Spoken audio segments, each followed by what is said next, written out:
교독합니다. 백성들이 바라고 기다림으로 모든 사람들이 요한을 혹 그리스도신가 심중에 생각하니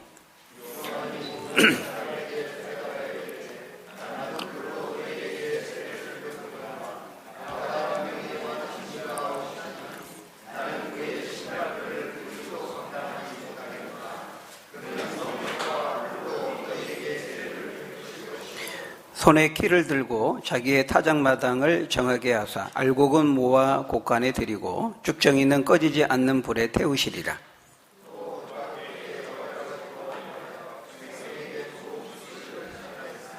분봉왕 헤롯은 그의 동생의 아내 헤로디아의 일과 또 자기가 행한 모든 악한 일로 말미암아 요한에게 책망을 받고 요한을 옥에 가두니라. 아멘. 우리는 계속해서 예수 그리스도 구원자 그리스도 예수의 오심을 준비하고 예비했던 세례 요한의 사역을 살펴보고 있습니다. 이 요한은 참 광야에서 외치는 자로서의 그 사역을, 외치는 자의 소리로서의 그 사역과 역할을 충실하게 감당했습니다. 그 길은 굉장히 괴롭고도 고독하고도 외로운 길이었지만 요한은 오직 주님만을 바라보면서 묵묵히 그 외로운 고독의 그 사역의 길을 걸어갔던 것입니다. 요한이 광야에 외치는 자의 소리로서 전했던 메시지는 바로 죄를 회개하라고 하는 그 죄에 대한 강력한 요청, 회개에 대한 강력한 요청이었죠. 회개를 촉구하는 메시지였습니다. 그래서 죄를 강력하게 지정함으로써 지금 그 당시 백성들이 처한 그 죄의 그 비참한 상태를 깨닫게 하고 그것을 통해서 그들이 주님 앞에 회개해야 될 그 필요성, 그리고 그리스도 앞에 나아가야 될 그 필요성을 깨닫게 했던 것입니다. 그래서 세례 요한은 신실하게 그 사람들의 반응에 구애받지 않고 반응에 휘둘리지 않고 묵묵하게 주의 말씀을 증거했던 것이죠. 그래서 세례 요한은 사람들의 눈치나 반응을 구애받지 않고 반응에 휘둘리지 않고 신실하게 올곧게 오직 하나님만 바라보면서 하나님이 전하라고 주신 메시지를 사람들의 반응에 관계없이 담대하게 전한 것이죠. 그래서 그 당시 바리새인과 서기관들, 종교적인 힘, 기득권을 가지고 있는 그 사람들을 향해서 뭐라고 말했습니까? 이 독사의 자식들아, 누가 너희에게 일러 장차올 하나님의 진노를 피하라고 하더냐. 그렇게 추상같이 단호하게 그들의 죄와 위선을 책망하죠. 뿐만 아니라 일반 유다 백성들을 향해서도 너희들이 단순히 혈통적으로 아브라함의 육신의 혈통이라는 그거 하나 때문에 너희가 아브라함의 자손이고 구원받을 것으로 착각한다면 마치 열매 없는 그 나무가 땔감이 되어서 불에 던져지는 것처럼 너희 역시도 하나님의 진노의 불에 던져지게 될 것이다. 너희는 진실로 회개해야 된다. 너희의 그 입술의 그 회개와 고백이 진정한 열매로, 좋은 열매로 증거되지 않는다면 너희도 하나님의 진노의 불에 던져지게 될 것이다. 이렇게 강력하게 설파했죠. 그렇게 많은 사람들이 그 세례 요한이 전한 메시지를 듣고 어떻게 했습니까? 세리와 군인들까지도 그들이 나와서 그 10절에 있는 말씀처럼 그러면 우리가 무엇을 하리까? 그러면 우리가 어떻게 해야 됩니까? 그렇게 진지하게 반응하고 회개하면서 그들의 삶이 변화되는 역사가 일어나게 된 것이죠. 이제 사람들은 이제 그것을 보면서 그런 요한의 메시지를 듣고 요한의 메시지에 의해서 사람들이 반응하는 것을 보면서 그들이 속으로 어떻게 생각했다는 거예요? 오늘 보면 15절에 보니까 백성들이 바라고 기다림으로 모든 사람들이 요한을 혹 그리스도신가 심중에 생각하니, 사람들이 기대감을 가지고 이제 요한을 바라보게 된 것입니다. 혹시 저 사람이 우리가 그동안 수천 년 동안 기다려왔던 그 메시아, 그 구원자, 그 그리스도가 아닐까? 이런 기대의 눈을 가지고 이제 세례 요한을 바라보게 된 것이죠. 그때 요한이 이제 그 소리를 듣고 16절에 대답하죠. 물론 속으로 사람들이 생각했지만 수군거리고 얘기하는 것을 이제 어떤 식으로든 이제 들었을 거예요. 그래서 요한이 16절, 17절에 이렇게 대답합니다. 우리 16절, 17절 다시 한번 같이 읽어볼까요? 시작. 요한이 모든 사람에게 대답하여 이르되 나는 물로 너희에게 세례를 베풀거니와 나보다 능력이 많으신 이가 오시나니 나는 그의 신발끈을 풀기도 감당하지 못하겠노라. 그는 성령과 불로 너희에게 세례를 베푸실 것이요 손에 키를 들고 자기의 타작마당을 정하게 하사 알고고모와 곡간에 들이고 쭉정이는 꺼지지 않는 불에 태우시리라. 그러니까 첫째로 자신은 메시아가 아니라는 거예요. 그 구원자가 아니라는 거예요. 그분은 내 뒤에 오신다. 내 뒤에 오실 것이라고 말하고 있어요. 그리고 그분과 자신은 도저히 비교조차 할 수 없을 만큼 그분은 크시고 자기는 작고 그분은 크시고 그분은 능력이 많으신 분이라고 말함으로써 주님을 높이고 있습니다. 그러니까 그분은 나보다 능력이 많으시니 나는 그분의 신발끈을 풀기도 감당하지 못하겠노라 이렇게 말하고 있어요. 그분은 주인이시고 자신은 나는 종입니다 이렇게 말하죠.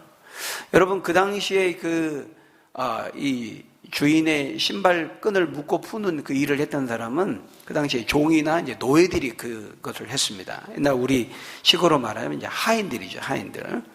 그런데 지금 요한은 뭐라고 말하냐면 그분의 신발끈을 푸는 것도 그 푸는 일을 했던 그 노예나 종도 나는 못 된다. 그분의 노예나 종도 못 된다. 이렇게 말하면서 자신은 지극히 작은 자이고 자기 뒤에 오시는 그분은 크신 분이고 능력이 많으신 분이라고 말하고 있어요.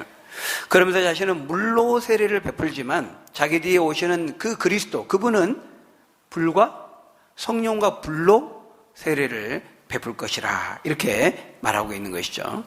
여러분 물로 세례를 베푼다는 것은 외면적인 세례를 말합니다. 물로 세례를 베푸는 것은 그러니까 우리가 물로 우리의 육체를 겉모습을 이렇게 씻는 것처럼 그 물세례는 우리의 죄를 정결케 하는 것이지만 그건 상징적인 것이죠. 상징하는 것인데 상징적인 이제 의식인 것인데 이건 외면적인 것입니다. 의식적인 것이고 형식적인 것이고 이제 제의적인 것에 속한다고 말할 수 있죠. 근데 세례 요한은 그것조차도 바리새인과 서기관들을 향해 말했던 것처럼 진정으로 믿고 자신의 죄를 인정하고 회개하는 자에게만 요한은 한정적으로 베풀었어요. 그러니까 의식적으로 물 세례를 받기만 하면 다 죄사함을 받고 정결하게 된다고 요한은 말하지 않았다는 거예요. 진정으로 자신의 죄인됨을 인정하고 회개한다고 하는 자들에게 한하여서 요한은 물 세례를 외면적 세례지만 그렇게 베풀었던 것이죠. 그러나 세례 요한이 실제로 그 사람의 내면을 정확하게 다 들여다볼 수 있었던 것은 아니었다는 것이죠. 그러나 그에 반해서 이 성령과 불로 세례를 베푸는 것은 어떻습니까? 이 성령과 불로 세례를 베푼다. 어디에다 베푸는 거죠? 그 사람의 내면에 베푸는 것입니다. 성령으로 세례를 베풀고 불로 세례를 베푼다는 것은 그 사람의 내면에, 그 사람의 중심에 세례를 베풀기 때문에 이것은 성령과 불로 세례를 받는다라고 하는 것은 그 사람 속에 실제적으로 정결케 하고 깨끗게 하는 것을 말하는 것이에요. 그 사람 내면에 실제적으로. 근데 그것은 오직 성령만이 하실 수 있다는 거예요. 하나님의 여기신 성령이 그 사람 속에 들어가서 일으키시는 역사인 것이죠. 그런데 지금 요한은 뭐라고 말하냐면 그 성령으로 세례를 베풀 분은 나는 그런 능력이 없고 그 사람은 속에 실제적으로 이런 놀라운 역사와 변화를 일으키는 것은 나는 할 수 없고 나는 물로 세례를 베풀 뿐이고 오직 그분이 하실 수 있다 이렇게 말하고 있죠. 그분만이 성령을 사용해서 성령을 통해서 성령으로 세례를 베풀 수 있는 분입니다 이렇게 말하고 있는 것이죠. 그러니까 물로 외면적인 세례를 베푸는 것은 어떨 때 효과가 있냐면 그 사람이 진짜 믿고 진짜 회개할 때에만 효과가 있는 거예요. 그게 없는데 그냥 요한이 의식적으로 형식적으로 외적으로 세례를 아무리 반복해서 많이 베푼다 할지라도 그 사람이 진정으로 믿지 않으면 그런 효과가 나타날 수 없다는 거예요. 그러니까 죄를 사하는 능력과 권세는 세례 요한 자신에게 있지 않다는 것이죠. 근데 그분은 다르다는 거예요. 오직 그리스도 주님만이 그 권세를 가지고 계신다고 말하고 있는 것이죠. 그래서 여러분, 우리가 이제 세례, 우리가 교회에서 목사의 집례에 의해서 베푸는 물세례가 있고, 또 성령 세례, 불세례 지금 말하고 있는데, 여러분 이렇게 정리하면 되는 거예요. 그러니까 가장 바람직한 것은 뭐냐면, 먼저 성령 세례를 받은 사람이 그 다음에 그것을 공적으로, 외적으로 사람들 앞에서 자신의 그 죄를 인정하고 주님을 믿는다고 하는 그 신앙의 고백을 외적으로, 공적으로, 공식적으로 사람들 앞에서 물세례를 받는 겁니다. 그게 바른 순서예요. 물세례를 받는다고 해서 그것이 그 기계적으로, 자동적으로 우리에게 믿음을 주고 제사함을 주는 것이 아니라 그랬죠. 그러니까 성령께서 불로 우리에게 먼저 내적으로 세례를 베푸셔야 돼. 여러분, 이 성령과 불로 그분을 세례를 베푼다고 하니까 성령 세례가 따로 있고 불세례가 따로 있던 것이 아닙니다. 예. 성령이 베푸는, 성령으로 베푸는 그 세례에 그 기능을 불이라는 용어를 사용해서 표현한 거예요. 불이 이렇게 태우는 역할을 하잖아요. 기능을 하잖아요. 그리고 불은 소독하는 데서 씁니다. 정화하는 역할을 하는 거죠. 그러니까 성령과 불로 세례를 베푼다라고 하는 것은 성령으로 세례를 베푸는 걸 말하는 거예요. 다만 그 성령으로 세례를 베풀 때 우리 안에서 이 불과 같이 우리의 죄를 태우고 없이 하고 또 우리를 깨끗하게 정화하고 정결하게 하는 그 성령의 역할을, 사역을 그렇게 지금 성령과 불로 세례를 베푼다 이렇게 표현하고 있는 것이죠. 그러니까 먼저 성령이 그 사람 속에 부어져서, 또는 다른 말로 말하면 성령이 먼저 그 사람 속에 들어가서 죄를 깨닫게 하고 회개하고 진실로 주님을 믿게 된 다음에, 그 다음에 외적인 신앙 고백으로 이제 물 세례를 받는 것이죠. 그래야 되는 것이죠. 그게 바른 순서라는 것입니다. 그러니까 성령이 먼저 그 사람 속에 들어가서 죄를 깨닫게 하고 회개하게 하는 것. 그것을 이제 오늘 본문의 표현대로 한다면 뭐라고 말하냐면 성령과 불로 세례를 받는다 이렇게 표현한다는 거예요. 그래서 지금 세례 요한은 자신은 그런 불과 성령으로 베푸는 세례를 베풀 능력은 없고, 나는 이제 물 세례를 베풀지만 내 뒤에 오시는 분은 불과 성령으로 세례를 베푸시는 분이다. 이렇게 말함으로써 자신을 낮추고 주님을 높이는 거죠. 자기는 지극히 작은 자이고 그분과 감히 비교조차 할 수 없는, 그분은 크고 위대하시고 능력이 많으신 분입니다. 이렇게 말하고 있는 거예요.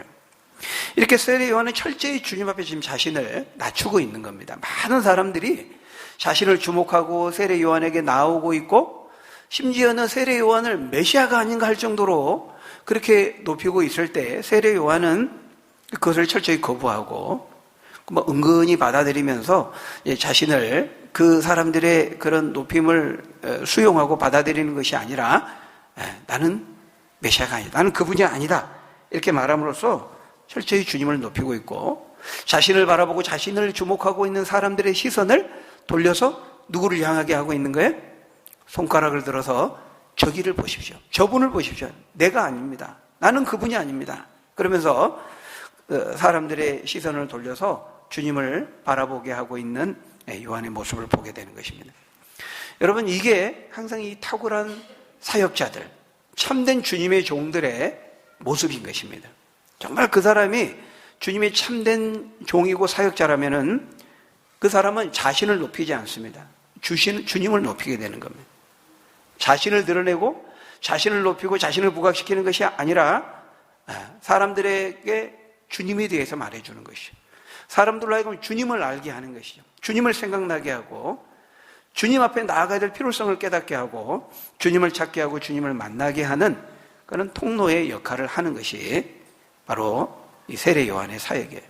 바로 그것이 참된 주의 종과 사역자들의 모습인 것이죠. 근데 많은 경우에 이렇게 보면 주의 일을 한다고 하는 사람들이 은근히 자신을 드러내고 자신을 높이고 심지어는 사람들을 주님의 제자가 되게 하는 것이 아니라 자기 제자를 삼으려고 하는 사람들이 있어요. 목회자들 가운데에도. 그렇지 않죠. 목회자는 자기 제자를 만드는 게 아닙니다. 우리가 제자 훈련하면 목회자, 저희 제자를 만드는 게 아니에요. 그리스도를 바라보게 하고 그리스도의 제자가 되게 해야 되는 것이죠. 그분께 종속되는 종이 되게 해야 되는 것이죠. 사람의 종이 되게 하면 안 되는 겁니다. 그런데도 주의 일을 한다고 하는 사람들이 자신의 영향권 안에 두려고 하고 자신의 휘하에 종속시키려고 하는 경우를 종종 보게 돼요. 무슨 이런저런 은사를 받았다고 하면서 사람들을 영적으로 자기 영향 안에 이제 종속시키려고 하는 것이죠. 뭐 예언의 은사든 무슨 신유의 은사든 여러분 만일 그것이 성령으로부터 주어진 은사라고 한다면 그 은사가 사용되어져서 나타나는 결과와 열매는 주님을 높이게 되어야 되는 것입니다. 주님께 영광을 돌리게 해야 된다는 것이죠.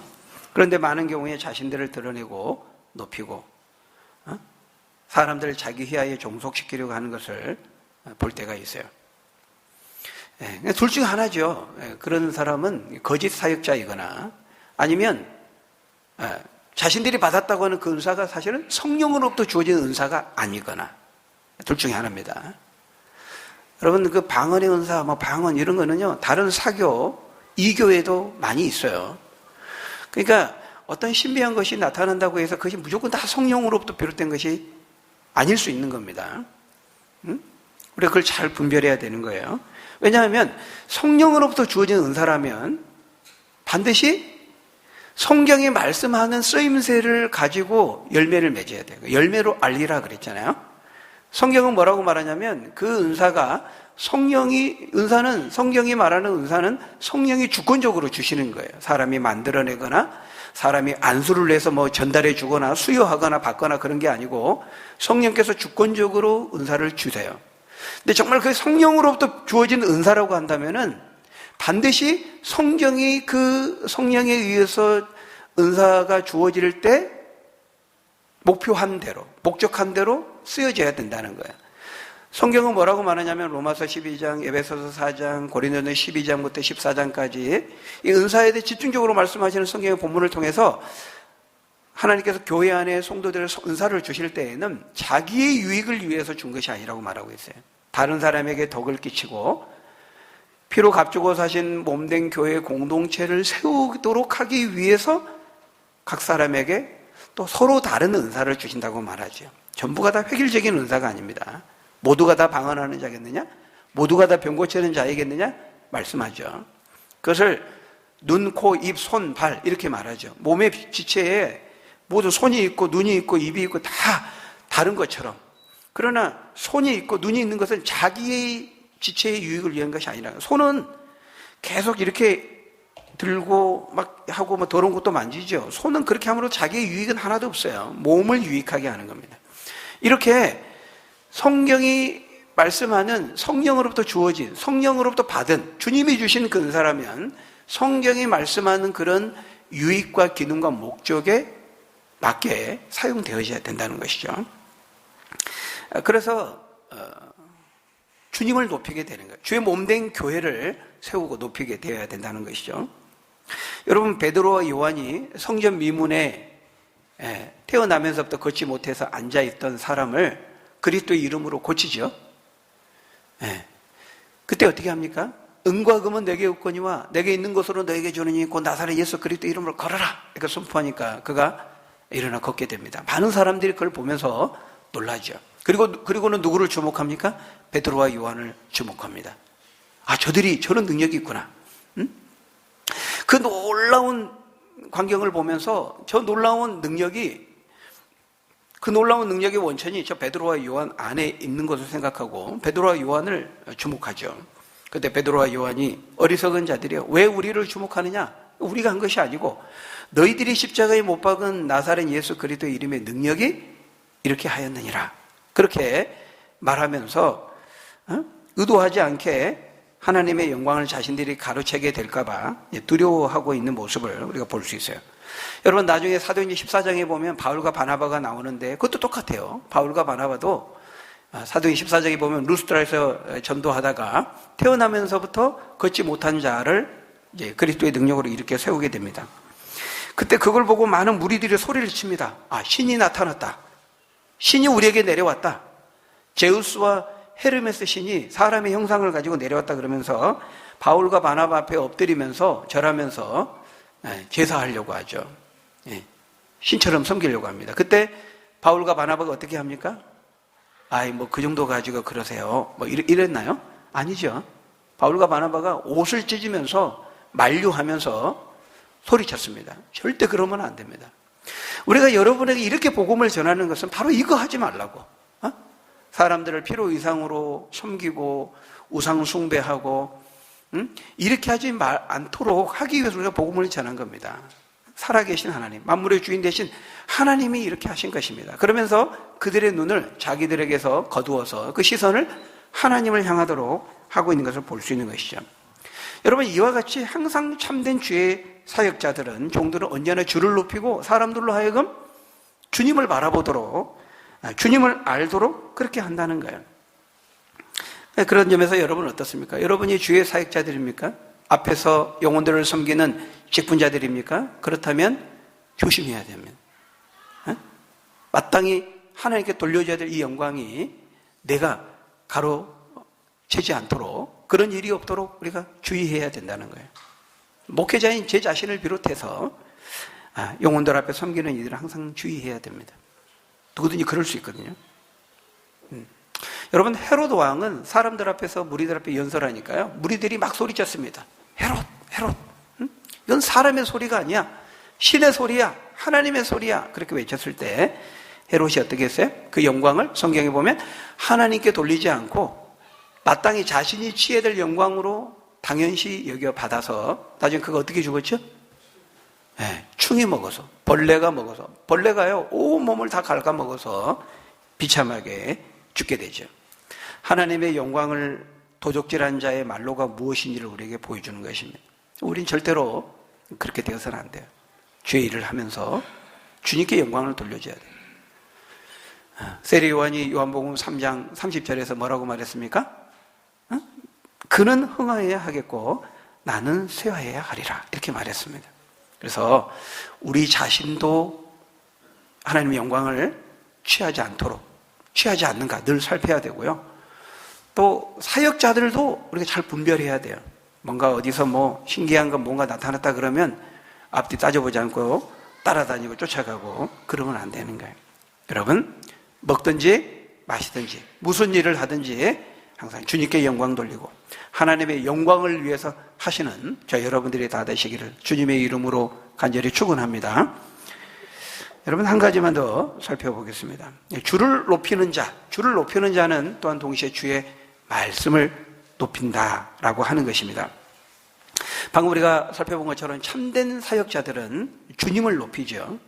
근데 여러분, 그 사람이 정말 주님을 높이고 주님을 드러내는 자라는 그 증거가 무엇일까요? 어떻게 우리는 그것을 알 수 있을까요? 무엇을 보면 그것을 알 수 있을까요? 그거는 그 사람이 정말 주님을 높이는 자인가 아닌가 하는 것을 우리가 알 수 있는 여러 가지 바로메터가 있는데, 시금석이 있는데 그 중에 하나가 성경은 뭐라고 말하냐면 그 사람이 하나님의 말씀을 어떻게 대하는지를 보면 알 수 있다고 말합니다. 하나님의 말씀, 말씀에 대한 태도, 말씀에 대한 반응을 보면 알 수 있다는 거예요. 그가 정말 주님을 경외하고 주님을 높이려고 주님을 섬기는 자인지를 알기 원한다면 그가 하나님의 말씀을 어떻게 대하는지를 보면 알 수 있는 것입니다. 오늘 보면 19절에 보면 세례 요한이 주의 말씀을 전했을 때 그것을 거부하고 대적하는 반응을 보이는 한 사람이 등장하죠. 누굽니까? 분봉왕 헤롯이었습니다. 우리 18절부터 20절까지 한번 같이 읽어볼까요? 시작. 또 그 밖에 여러 가지로 권하여 백성에게 좋은 소식을 전하였으나 분봉왕 헤롯은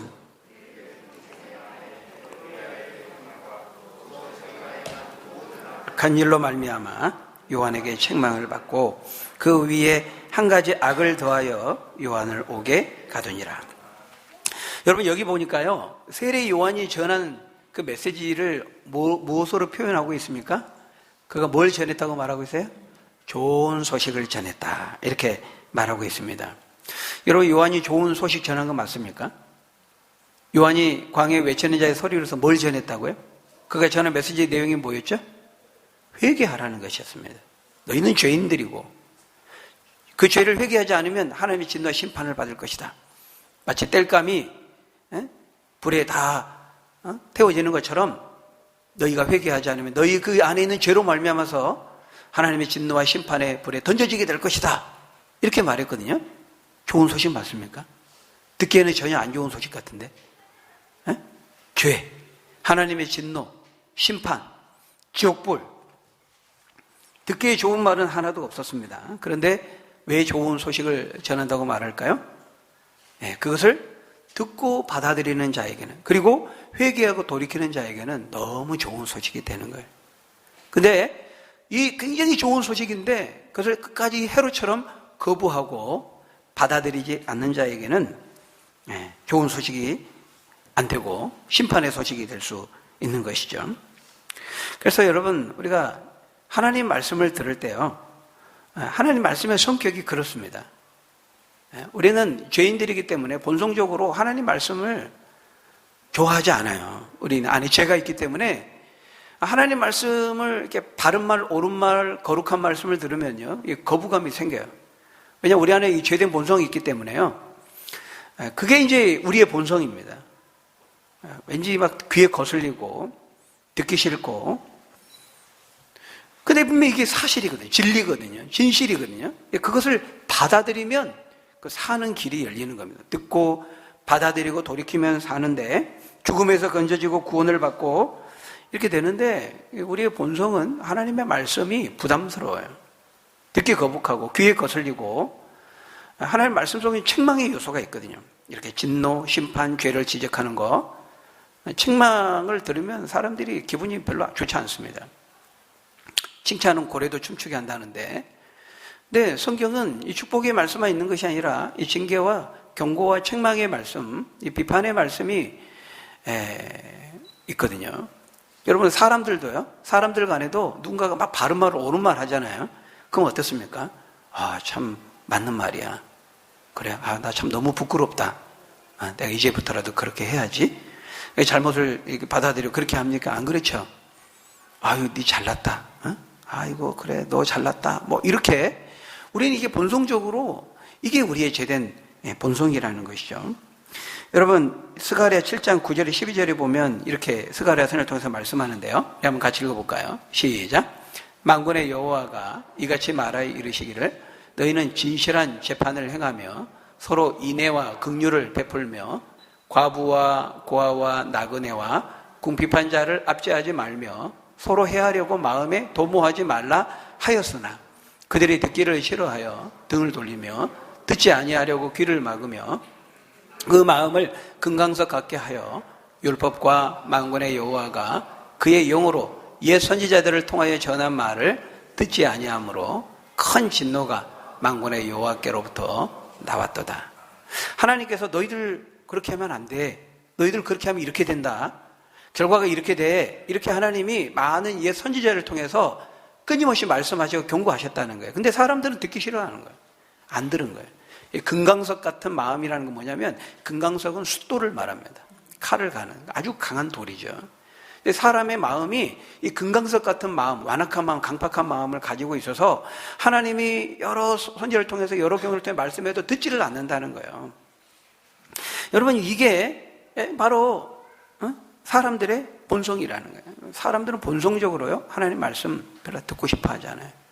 그러니까 막 뭐 세상에 막 재밌는 얘기, 뭐 예능 얘기, 뭐 개그 얘기, 뭐 음담패설 이런 거 말하면은 졸릴 수가 없어요. 근데 하나님 말씀 이렇게 하면은 다행스럽게 아직까지는 이제 조는 분이 없지만 이 좋습니다.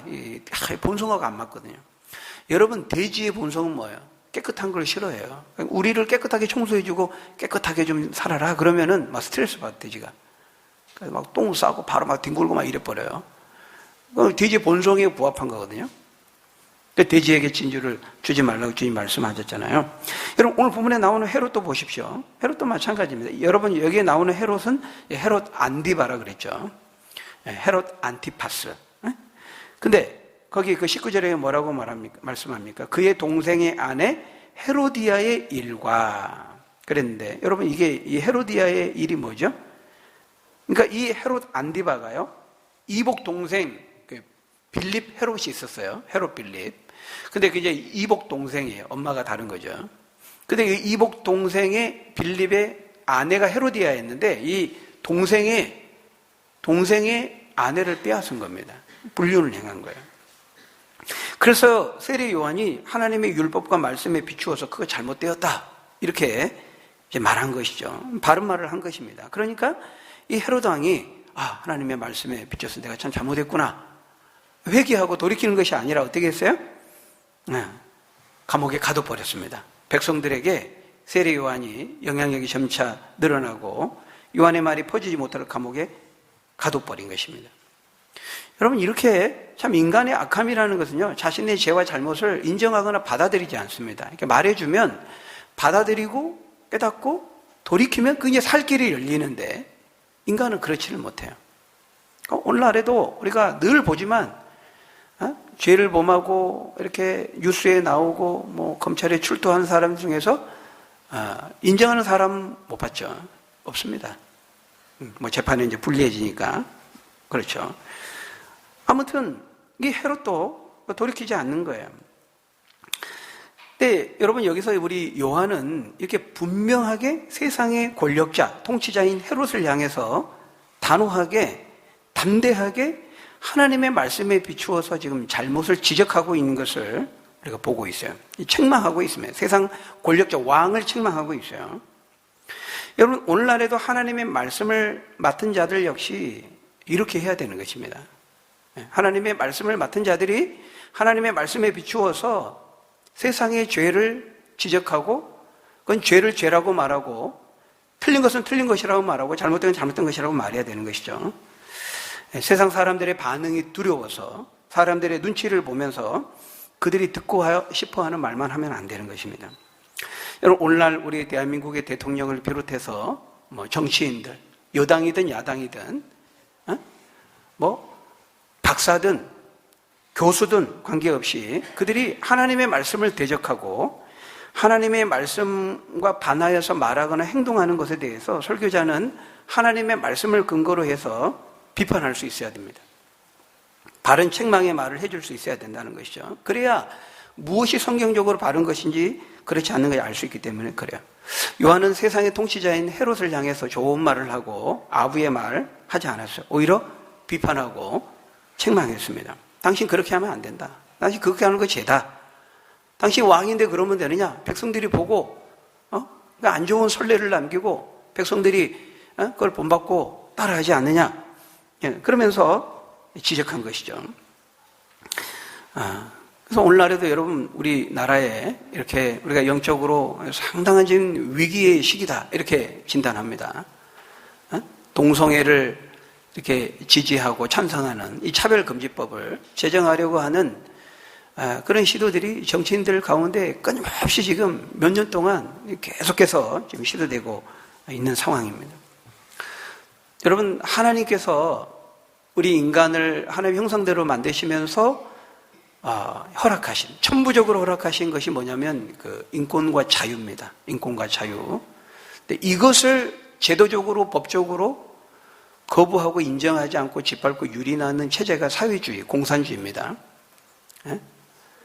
여러분, 근데 이거는 절대로 우리 기독교가, 성경이 용납할 수가 없는 거예요. 양립할 수가 없는 겁니다. 마르크스 사회주의, 공산주의를 창안했던 그 사상적인 것을 창안했던 포이에바하 철학자, 또 마르크스, 이런 사람들의 그 저서를 보면은 종교는 인민의 아편이고 인정하지를 않습니다. 그래서 그들이 말하는 종교의 최선봉은 기독교죠. 기독교입니다. 그래서 사회주의 공산주의는 기독교 양립할 수가 없어요. 그래서 보십시오. 북한, 중국, 이 세상에 있는 공산주의를 신봉하고 사회주의를 하는 사람들은 종교의 자유를 인정하지 않습니다. 종교의 자유를 인정하지 않는 최고의 자유가 뭐냐면은 종교의 자유입니다. 심지어는 이단과 사탄과 우상까지도 섬길 수 있는 자유가 인간에게 주어진 종교의 자유거든요. 그러니까 종교의 자유가 극대화된 나라는 그 인권의 자유는 말할 것도 없는 겁니다. 그래서 그 나라가 얼마나 자유가 있는지를 보면 종교의 신앙의 자유를 보면 되는 거예요. 그 나라의 인권이 어느 정도 보장되는가를 보면 신앙의, 종교의 자유를 보면 되는 것이죠. 근데 오늘날에도 이런 동성애를 지지하고 차별금지법을 제정하려고 하는 이런 그 시도들, 이런 법안들을 펴는 이런 정치인들이 많은 거예요. 우리는 기독교인들은 그건 찬성할 수가 없는 거예요. 그거는 여당이든 야당이든 어느 특정 정당을 지지하는 게 아닙니다. 그건 성경적으로 잘못되어 있기 때문에 그런 거예요. 저는 개인적으로 고향이 전라도예요. 광주 토박이에요. 전남대 나오고 데모 많이 했어요. 김대중 씨를 선생님이라고 부르면 그분의 책은 제가 다 읽고 그랬던 사람이에요. 근데 저는 예수 믿고 난 다음에 우리는 전라도 출신이 아니에요. 우리는 어디입니까? 우리는 다 나사렛파예요. 갈릴리 출신들이에요. 그러니까 우리는 어떤 세상 사람들이 하는 어떤 여당이냐 야당이냐, 뭐 더불어민주당이냐 자유한국당 그런 관점으로 보면 안 되는 거예요. 내가 전라도 출신이니까 나는 무조건 여기, 나는 경남 출신이니까 여기, 그러면 안 되는 거예요. 우리는 이제 하나님 믿는 사람들, 모든 것들을 다 배설물로 여긴 거예요. 하나님의 말씀의 관점에서 보아야 되는 거예요. 그래서 우리가 이런 차별금지 동성애법, 이건 성경에 반하고 말 그대로 신앙의 자유를 제한하는 거예요. 역차별하는 거예요. 소수 인권자의 소수자 인권을 존중한다는 그 미명하에 실제로 그들이 시도하는 것은 말을 못하게 하는 거예요. 설교의 자유를 빼앗고 전도의 자유를 제한하는, 역차별을 하는 것입니다. 성경과 반하는 거예요. 그건 잘못된 거예요. 그런 정치인들은 절대 지지하면 안 돼요. 그런 정당은 절대 지지하면 안 되는 거예요.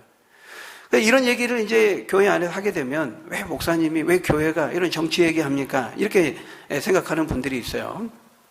왜 종교 분리를 지키지 않습니까? 그런 분들이 있는데 그거 여러분 아주 잘못된 프레임입니다. 그 누군가에 의해서 만들어진 잘못된 프레임이라는 거예요. 의도적으로. 여러분 오늘 본문에 보면 세례 요한 지금 정치 얘기 하잖아요. 왕을 향해서 지금 최고 지도자 왕을 책망하고 비판하고 있잖아요. 여러분 결국 세례 요한은 세상 권력자 헤로데에 의해서 죽임을 당합니다. 예수님은 종교 권력자와 세상 통치자의 그 야합에 의해서 예수님 죽임을 당해요. 우리가 사도행전에 보면 베드로와 요한은 그 종교의 기득권, 또 이 사내들이는 오늘날 국회를 말합니다. 이거를 같이 가지고 있었던 이 대제사장들이 더 이상 부활의 예수를 전하지 말라 명령하죠. 더 전하면 죽이겠다 이렇게 위협을 합니다. 그때 베드로와 요한이 그 당국자의 통치권을 거부하면서 뭐라고, 따르지 않으면서 뭐라고 말합니까? 사도행전 4장 19절 20절에 보면은 하나님 앞에서 너희 말을 듣는 것이 하나님 말씀 듣는 것보다 옳은가 판단하라. 우리가 보고 들은 것을 말하지 아니할 수 없다. 이렇게 말씀하는 것이죠. 당국자의 명령을, 소위 그 당시 법이죠, 그거는. 거부한 거예요. 왜냐하면 그 법이 하나님의 말씀을 거스르고 대적하기 때문에 지키지 않은 겁니다. 그 베드로와 요한이. 여러분 예수님도 뭐라고 말씀하냐면 가이사의 것은 가이사에게, 하나님의 것은 하나님께 바치라 이렇게 말하죠. 세금 문제와 관련해서 정당한 세금, 나라의 통치 행위에 대해 순종해야 된다는 거예요. 가이사의 것은 가이사에게. 가이사가 하나님이 위임하신 그 통치권을 바르게 잘 사용할 때, 정당하게 사용해서 질서와 사회를 유지하고 할 때 우리 그리스도인이 적극 협조하고 따르고 순종해야 된다는 거예요. 그렇지만 가이사 역시도 하나님의 것이라는 거예요. 그렇기 때문에 그 가이사가 하나님의 나라의 영역을 침범하고 대적할 때에는 따라서는 안 된다는 거예요. 여러분 이런 말씀들이 성경에 엄청나게 많습니다. 베드로전서 2장 13절 14절 같은 데 보면은 우리가 모든 제도, 한번 같이 읽어볼까요? 시작. 인간의 모든 제도를 주를 위하여 순종하되, 혹은 위에 있는 왕이나 혹은 그가 악행하는 자를 징벌하고 선행하는 자를 보상하기 위해 보낸 총독에게 하라. 우리가 모든 이 왕들, 대통령들, 나라에 세운 위정자들 공권력에 순종해야 돼요.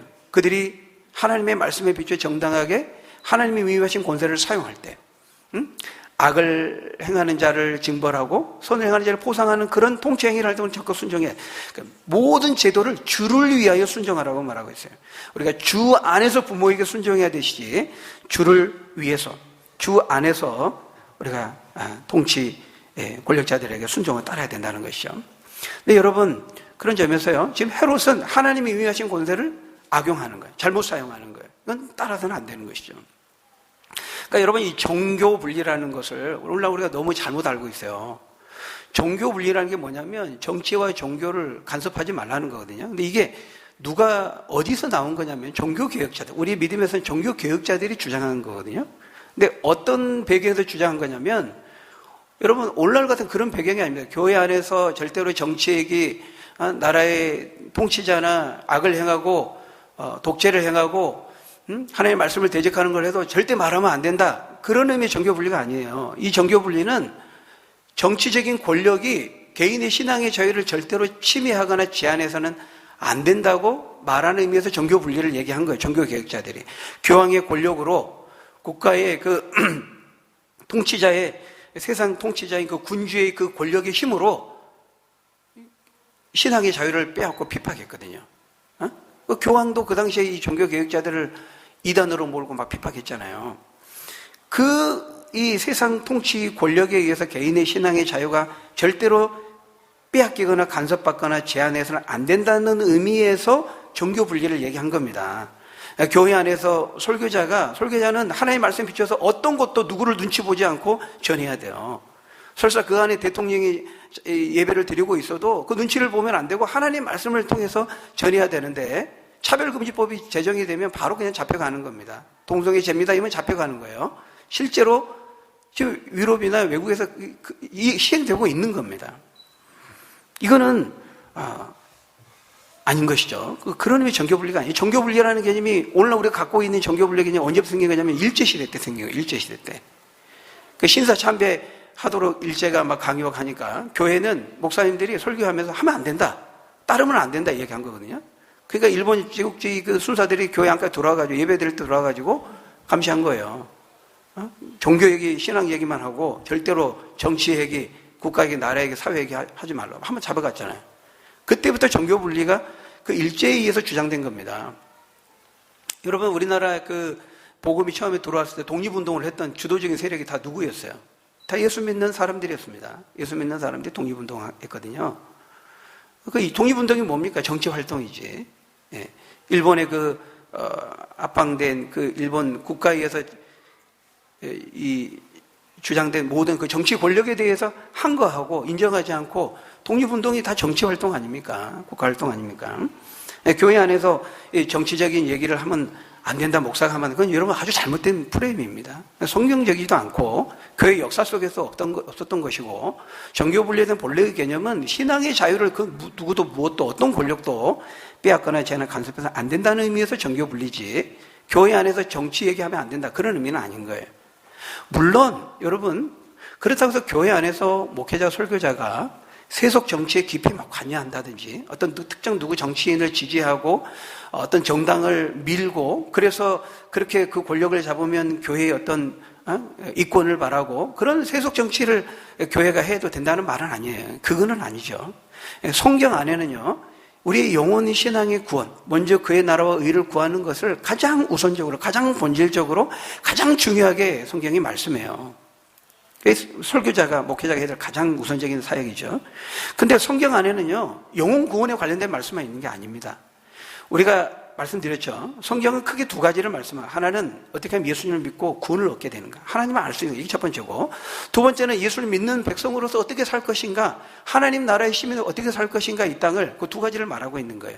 근데 이 두 번째 이 요소에서 이 땅의 성도로서, 하나님 나라의 시민으로서 살아가지만 또한 이 땅의 시민으로서, 이중 시민권자로서의 삶을 말하고 있어요. 그 삶 속에 아까 방금 우리가 읽었던 말씀처럼 우리가 이 세상에서 일반 시민으로서 또 나라의 통치자들을 대하는 데 있어서, 다른 사람들을 대하는 데 있어서, 법을 지키는 데 있어서, 이런 모든 삶의 부분에 있어서 성경이 말씀하고 있거든요. 그런 말씀에 근거해서 그 원리를 따라 설교자는 설교하는 거예요. 정의에 대해서, 불의에 대해서, 악에 대해서, 옳은 것에 대해서, 그런 것에 대해서, 부정과 부패에 대해서, 이거는 교회가 얼마든지 얘기할 수 있고 얘기를 해야 되는 겁니다. 목회자들이. 그런 얘기를 하다 보면 정치와 관련된 얘기를 할 수도 있는 거예요. 만약 설교자가 내가 특정 누구를 막 지지하도록 그렇게 의도로 세속 정치에 대한 어떤 목적을 그렇게 한다면 그건 잘못된 것이지만, 성경이 기준해서 성경이 말씀하는 사회 한 사람의 땅의 시민으로서 하나님 나라의 시민권, 이중 시민권을 가지고 있거든요. 그거와 관련 성경이 많이 말씀하고 있습니다. 그거와 관련해서 우리가 원리적으로 말씀하는 것이죠. 여러분, 어쨌든 이게 뭐 아주 짧은 시간에 다 말씀드릴 수가 없어요. 그래서 뭐 하나를 말하면은 또 그거에 대해서 오해할까봐 또 막 거기다가 또 살을 붙이게 되면 이제 오늘 이제 밤새면서 해야 돼요. 여기서 마치고 또 기회가 되면 제가 말씀을 드리겠습니다. 여러분, 탁월한 사역자는 뭐라고요? 주의 참된 일꾼과 종은 하나님을 높입니다. 그리고 그 하나님을 높이는 자는 반드시 하나님의 말씀을 높이게 되어 있어요. 하나님을 사랑하는데 하나님 말씀은 대충 흘러넘긴다? 그건 있을 수가 없는 겁니다. 내가 어떤 선생님을 존경해, 어떤 선생님을 사랑해. 근데 선생님 말씀하신 거는 하나도 듣지 않아. 그럼 그 사람은, 그 학생은 선생님을 사랑하고 존경한 것이 아니죠. 절대로 그럴 수 없는 것입니다. 여러분 어떻습니까? 여러분이 주를 높이는 자입니까? 여러분은 하나님의 말씀을 어떻게 대하고 있습니까? 여러분, 때로 하나님의 말씀에 내가 듣기에 거북하고 귀에 거슬리고 받아들이고 싶지 않아도 이 헤롯처럼 반응하면 안 되는 거예요. 책망의 말씀이 오더라도 내가 그 말씀을 듣고 내 자신을 돌아보고 받아들이고 적용하고 듣고 회개하고 돌이키면 새로운 살 길이 열리는 것입니다. 이 하나님의 말씀이 나에게 이 기쁨의 좋은 소식이 되고 나를 살리는 생명의 소식이 되어서 하나님을 기쁘시게 하는 그런 축복된 삶을 살아가는 저희 여러분들이 다 되시기를 예수님의 이름으로 간절히 축원합니다. 기도하겠습니다. 아버지 하나님, 요한이 온전히 주님만을 높이고 주님 앞에 자신을 한없이 낮추었던 것을 우리가 보게 됩니다. 참되게 주님을 높이는 자는 주의 말씀을 높이고 주의 말씀을 두렵고 떨림으로 받는다는 사실을 기억하고 우리가 말씀을 높임으로써 우리 삶 속에 주님을 높이고 증거하는 우리 믿음의 사람들 다 될 수 있도록 하나님 축복해 주옵소서. 예수님 이름으로 기도합니다. 아멘.